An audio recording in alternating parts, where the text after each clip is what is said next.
The other topic which we are going to discuss is anti-diarrheals. So this is also one of the most important topic which is related to GI disorder.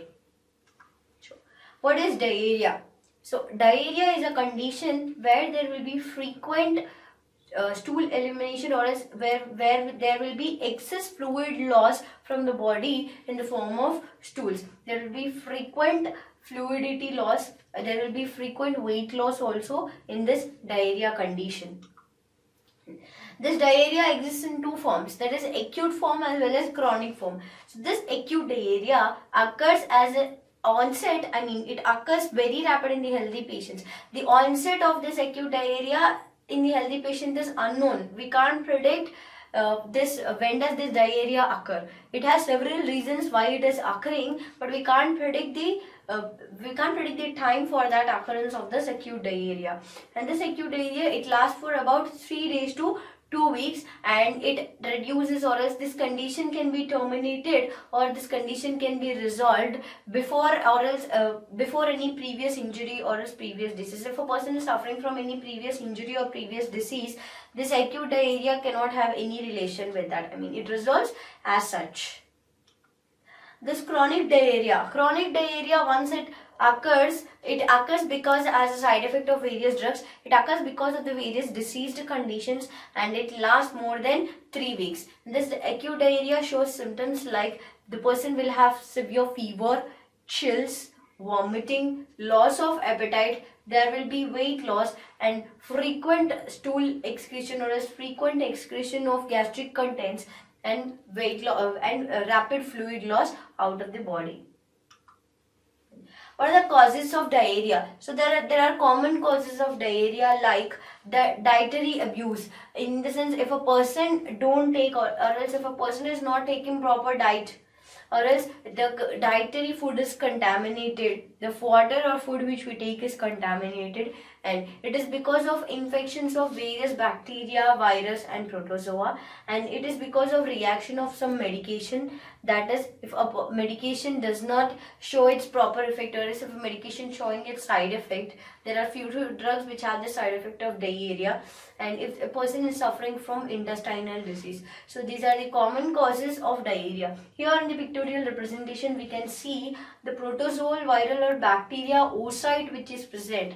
The oocyte, once it gets contaminated with, if a food is contaminated or water is contaminated with this bacterial, viral or parasite oocyte, if a person consumes that contaminated food or water, this thick-walled oocytes, it enters into the gastric contents, or else it enters into the gastric region of that particular healthy person, and thereby it causes disturbances in the GID and diarrhea may occur.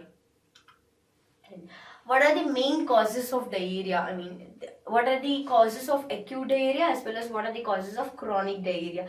In the acute diarrhea is mainly caused because of bacterial infection, viral infection, or drugs or medication reaction, and nutritional losses, or if there is any nutritional deficiency, and because of protozoal infection. And thus chronic diarrhea occurs because of any tumors in the GIT, or if a person is suffering from diabetes, or in the Addison's disease. Addison's disease is a condition where there will be improper secretion of hormones from the adrenal gland. The adrenal gland will not secrete the hormones which are to be secreted by itself in proper amount, or there will be improper or infrequency in the secretion of hormones from adrenal glands. So this condition is called as Addison's disease, hypothyroidism and irritable bowel syndrome. In these conditions, the chronic diarrhea may occur.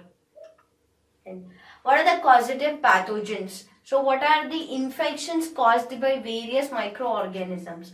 Let us see the bacteria. There are various bacterial species which causes diarrhea. For example, Campylobacter jejuni. This is one of the Campylobacter species.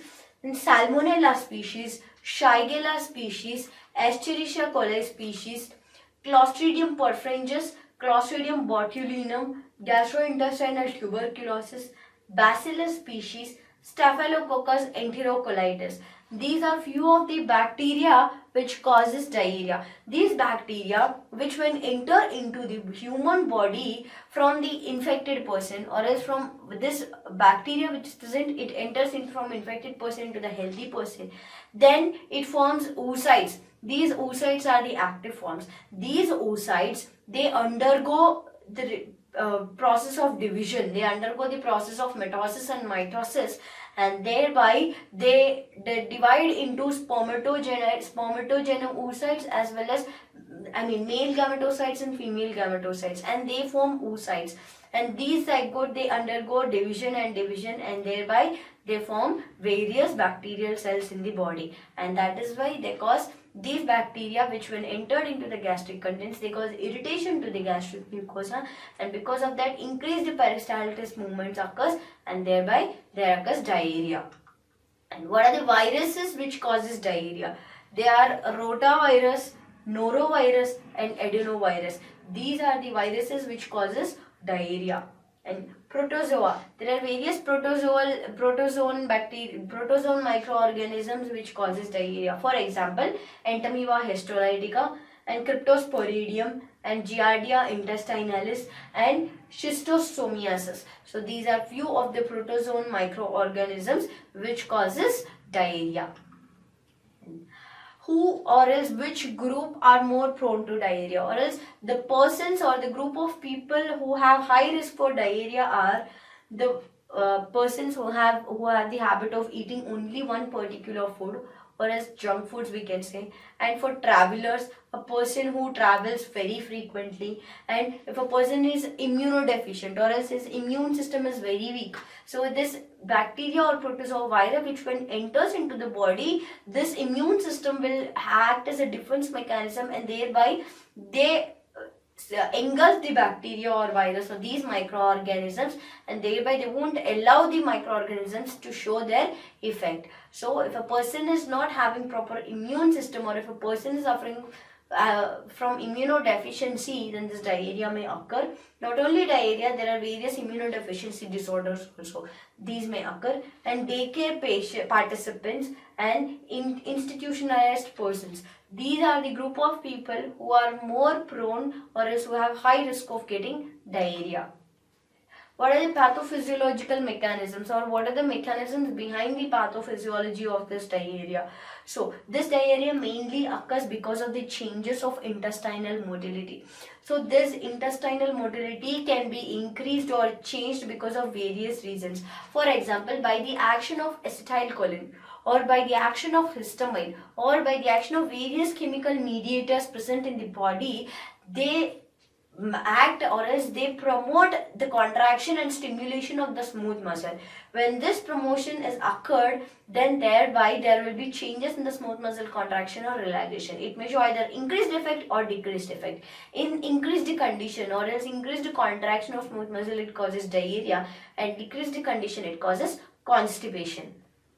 And if there will be any changes in the active ion transport, so there are various active ion transports present in the body. So what does it do? They exchange ions which are required for electrolyte balance. So if these electrolyte ions are increased in more amount, there occurs more reabsorption of water. If water is more reabsorbed into the renal system, or else if water is more absorbed into the system, and if peristalsis movements occurs, then there will be heavy loss of fluids out of the body. And increase in luminal osmolarity. If there is any increased osmosis in the luminal region of the kidney, in the kidney region or in the intestine region, in the lumen part, if osmosis occurs, osmosis is movement of molecules. If this osmosis occurs or else if this osmosis crosses its threshold limit, then what happens is like excessive fluid loss will be taking place, and increase in the tissue hydrostatic pressure. So hydrostatic pressure is a pressure which is created in the tissue against the gravity of the molecule. So against the gravity, if a molecule is exerting some sort of pressure, then that is called as hydrostatic pressure. So if there is any tissue hydrostatic pressure also, there are chances of getting diarrhea. And what are the clinical features, or else how we can say the person is affected from diarrhea clinically? One is by observing the stools. The person will have loose stools, and sometimes they have blood stained stools, and they have some offensive smell, and there will be some offloading of oily or else some sort of abnormal things which are seen in these stools. So this is physical examination. And the other one is the sudden onset of bowel frequency. Because as I told you, we can't estimate or predict the time for acute diarrhea. So if there is any sudden onset of action of bowel frequency or bowel syndrome also, we can say the person is suffering from diarrhea. And the other one is by observing if a person is having severe abdominal cramps, or if a person is having nausea or vomiting, or if there is any loss of appetite or loss of weight. In all these conditions, we can predict somewhat that the person is suffering from diarrhea. What are the complications of diarrhea? If the diarrhea exists in severe condition, what happens? So in diarrhea, there will be rapid fluid loss. If fluid loss is occurring out of the body, the fluid should be lost out of the unwanted fluid which is present in the body should be lost out of the body, and it is excreted out in the form of urine, or it is excreted out in the form of sweat. But if there is any excessive loss of fluid out of the body, then rather than which is required, then it causes dehydration. The person will be completely dehydrated, and there will be electrolyte deficiency. The electrolytes which are available in the body, there occurs deficiency of these electrolytes, and it causes hypovolemia. Hypovolemia is a condition where the volume of the blood in the circulatory system is decreased, or the blood volume, the fluid which is present in the blood is not available in the systemic circulation. So it causes hypovolemia. If this condition occurs, or if this condition persists for a longer period of time, it may lead to hypovolemic shock, and it causes irritation to the anus.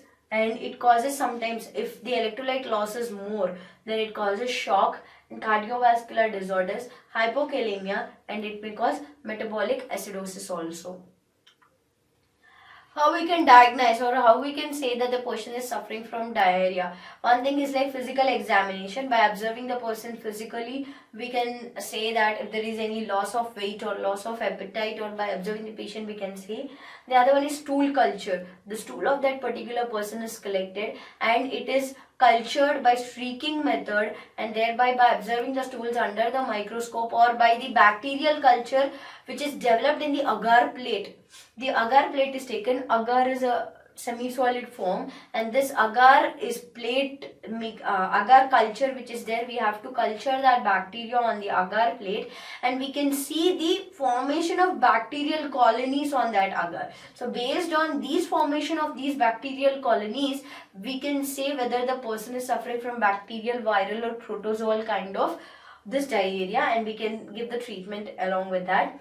And we can see the elimination of WBC also out of the stools. By observing stools under the microscope, we can see the WBC in that, and we can observe, we have to go for blood test also. And the other one is review of your medications. That is, we have to see the medication history. If a person is already taking few of the medications, but we told the diarrhea is one of the side effect of few of the medications. So we have to see the patient medical history. If he is taking the medications which have the side effect of diarrhea, then that should be stopped for short period of time. And the other one is ELISA test. That is enzyme linked immunosorbent assay. So by performing this assay, we can predict whether we can say that if a person is suffering from diarrhea or not. What are the treatment which is given? There is non-pharmacological treatment as well as pharmacological treatment. So non-pharmacological treatment. So this non-pharmacological treatment is given by two ways. One is through diet. So if a person is suffering from diarrhea, we should make sure that the person is not taking any solid food for almost 24 hours. And he should be given only fluid foods like fruit juices, soups, and these should be given for a patient for almost 24 hours if a person is suffering from diarrhea. The other one is oral rehydrating solutions, OROS. So these should be given. We saw that in severe diarrhea conditions, it causes dehydration for that patient where there will be loss of electrolytes. So these ORS solutions, these oral rehydrating solutions, if we give to that particular person, they regain the electrolytes in the body, and thereby the person can be cured, or else the person can be aided to some extent. And these orals contains the electrolytes like glucose, sodium, potassium, chloride, citrate, and this osmolarity of the oral should be maintained. And what are pharmacological treatments, or what are the drugs used in the treatment of diarrhea? See, these drugs are used in chronic treatment. For acute treatment, these can be cured by through diet or orals. But in chronic conditions, this diarrhea should be treated with the drugs like opioids and its derivatives. So these opioids and its derivatives, they include drugs like Loperamide, codeine, defenoxin, and Racecadotril, and diphenoxylate with atropine. So these are few of the drugs which are come under the category of opiates and its derivatives. And the second category of drugs are adsorbents. In this category of drugs, it includes drugs like kaolin, pectin, bismuth subsalicylate, and lactose. The other category of drugs are anticholinergic drugs. Anticholinergic drugs include drugs like hyoscyamine and dicyclomine. And the other category of drugs are alpha-2 adrenoreceptor agonists. So this category contains a drug called clonidine and somatostatin analog. Somatostatin analog contains Octreotide, and it contains the other category of antidiarrheal drugs are probiotics, that is lactobacillus sporogenes. Apart from this drug treatment, antimicrobial therapy should also be given, because these diarrhea is caused because of the microorganism infection. So bacterial, viral or protozoal infection, we have to predict based on the diagnosis. After the diagnosis, we can say whether it is bacterial, viral or protozoal infection, and the treatment is given accordingly. For example, if a person is suffering from bacteria, or else if a diarrhea is caused because of Shigella species, then the drugs which are preferred are Cipro and Norflox. And apart from the TMP SMZ, this is like trimethoprim and sulfamethoxazole combination. So this drug should be preferred. And if a person is suffering from salmonella infection, quinolins and ceftriaxone are given. And for Vibrio cholerae, doxycycline, tetracycline and erythromycin are given. And for E. coli, Cipro and Norflox are given. And for Clostridium difficile, metronidazole and vanco are given. And for Cryptosporidium species, paramomycin is given. And for Isospora species and Cyclospora species, TMP SMZ are given. Let us see in detail the category of drugs. So opioids. What are these opioids? So these opioids are the drugs which bind to the opioid receptors and exert their actions. There are various types of opioid receptors like mu, delta, gamma receptors. So these mu, delta, gamma receptors are the one, there are various opioid receptors present. So these opiates, they go and bind to those opioid receptors and exert their actions. And one of the effect of these opioid receptors is that they aid into the, or else they aid in the decreased smooth muscle contraction. So whatever the organ it may be, they aid in the smooth muscle contraction or else they decrease the smooth muscle contraction. So when these opioids are given, they just bind to those opioid receptors and they decrease the smooth muscle contraction, and thereby they decrease the GI motility. So there will be decreased bowel contents, and there will be decreased transit time through the bowel. The transit time, the time which is spent by the gastric contents in the gastric region. So this transit time of the bowel will be increased, there will be decreased, so that based on that the water or electrolytes which is there, more water or electrolytes will not be reabsorbed. If bowel contents are for longer period of time in this abdominal gastric region, then more amount of water and electrolytes are added to that bowel contents. So if the transit time of this bowel contents is decreased, then the water or more amount of water or electrolytes which are reabsorbed into the this bowel contents will be reduced. If that is reduced, then excessive fluid loss out of the body is reduced. The drug which come under this opioid and its derivatives is Loperamide. So Loperamide, what does it do? It increases anal sphincter tone. So there is a sphincter which is present, or else which regulates the bowel contents out of the anus, I mean from the body, from the anus region out of the body. So there is a sphincter. So this loperamide, it increases the tone of that anal sphincter, and thereby the regulation of the, or else the more amount of excretion of body fluids out of the body can be regulated. And it also have anti-secretory activity against cholera toxins. So E. coli is a bacteria and it contains some sort of toxins. So this loperamide has anti-secretory effect for E. coli toxins. So E. coli, once it enters into the body and loperamide is taken, it allows, or else it won't allow the E. coli to secrete more amount of toxins into the body, and thereby the action of E. coli toxins can be reduced. And the half-life of this particular drug is about 11 hours. When it has a very good half-life, and the dose which is given, the loperamide dose is that 4 mg is usually recommended. Initially 4 mg is given, and 2 mg is added in extra for every stool. If a person is having frequent excretion of bowel contents, for every one stool then 2 mg of drug is added, and thereby the dose can be exceeded, or else the dose can be given up to 16 mg per day. But this loperamide is not recommended for children below 2 years. And Racecadotril. Racecadotril is one of the opiate derivative, and this Racecadotril is a dipeptide. It contains 2 peptide chains, and where these 2 peptide chains are bonded with disulfide bond, and it blocks the enzyme called as encephalinase. Encephalinase is an enzyme which promote the release of enkephalins in the intestinal mucosa. So these enkephalins are the biological mediators, or we can say these are the allergens which mainly increase the tone of smooth muscle, or else there will be increased contraction of the smooth muscle because of these enkephalins.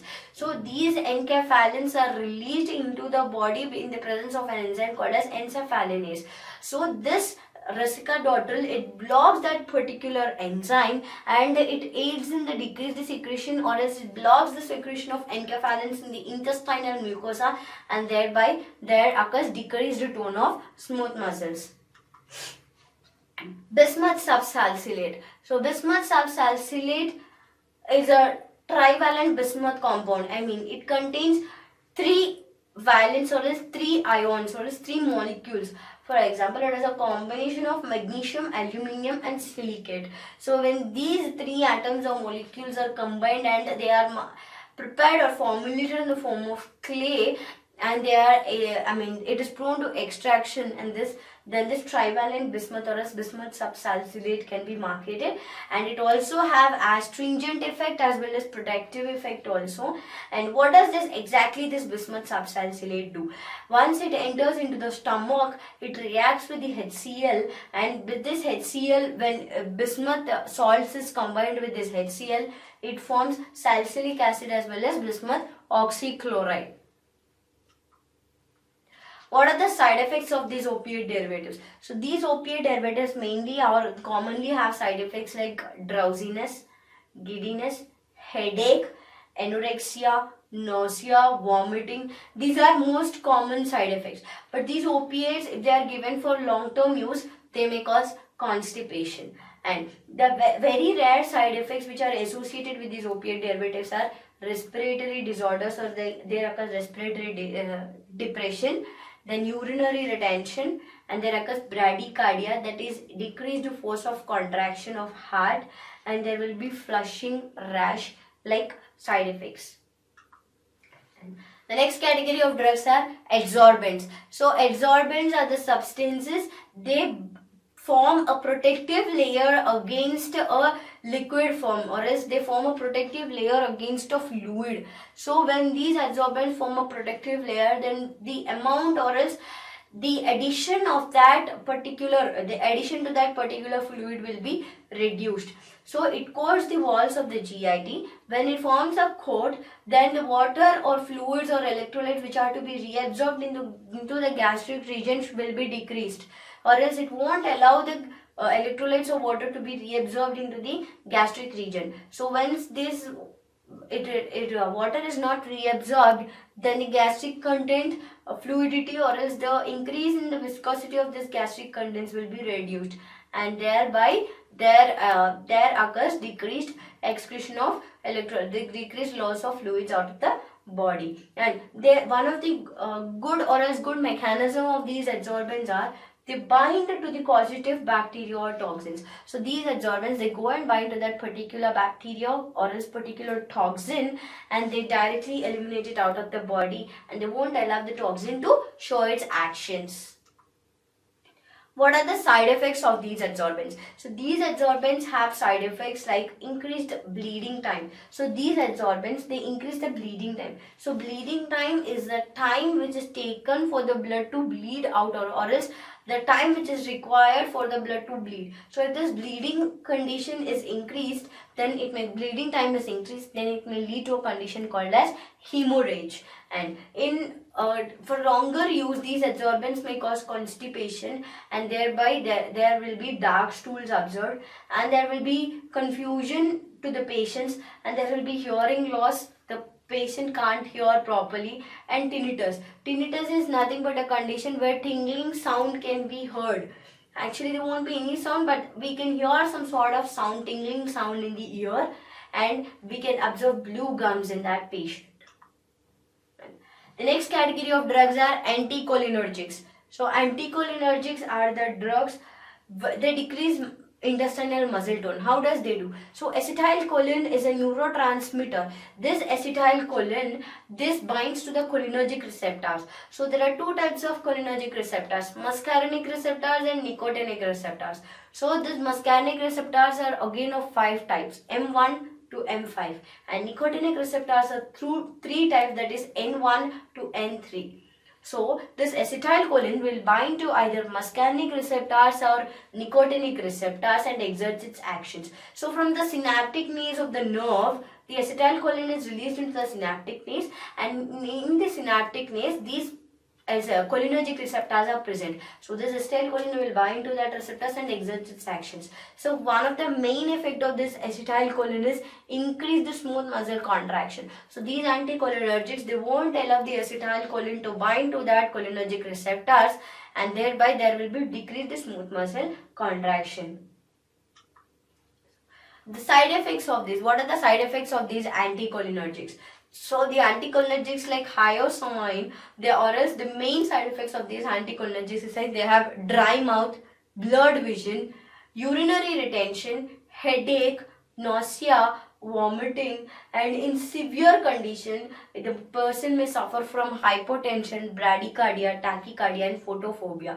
The person will be phobic for clicking pictures. The next category of drugs are alpha-2-adrenergic receptors. The only drug which is used as an antidiarrheal under this category is clonidine. So, alpha-2-adrenergic receptors. So, the adrenergic receptor also there are 2 types, alpha as well as beta type of receptors. Alpha also we have 3 types, alpha 1 to alpha 3, and beta also we have 3 types, beta 1 to beta 3. So clonidine is a selective alpha 2 adrenoreceptor. So this clonidine will bind to only alpha 2 receptor, and thereby it won't allow the neurotransmitters like epinephrine and norepinephrine to exert their action, and thereby they decrease the smooth muscle contraction. And what does it do? This clonidine, it also inhibits the secretion of fluids and electrolytes.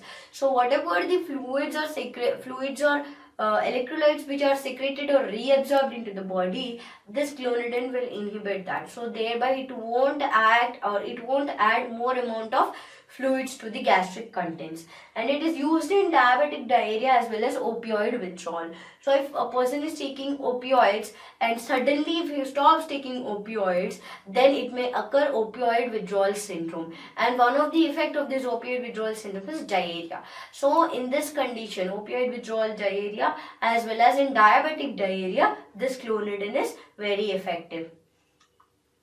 And the other category of drug is Octreotide. So Octreotide is a somatostatin analog. So somatostatin is a 14 peptide compound, or as 14 amino acid peptide, which is released into the in the GI cells, pancreatic cells, B cells as well as enteric nerve cells. So the somatostatin have the effect of decrease the gastric motility, or else it slows the GI motility, as well as it inhibits the various secretions in the body. So this octreotide is an analog of somatin. It similarly looks like somatin, and this is also a 14 amino acid peptide. So what does it do? It inhibits, or else it decreases the gastric motility. It inhibits the secretions which are secreted by the pituitary gland. It inhibits the secretions of intestinal region, and it also inhibits the secretion of gallbladders. When these secretions are inhibited, then what happens is, like, if the secretions of GI are inhibited, or as the GI motility is reduced, then definitely the diarrhea can be reduced. And apart from that, this octreotide have the inhibition of fluid secretion. Whatever the excess fluid which is present in the body in diarrhea condition, it is because of the fluids which are secreted into the circulatory system because of various glands. So this secretions, extra fluid secretions which are secreted into the circulatory system, can be inhibited by this somatostatin analog. And initially we should give the dose of about 50 microgram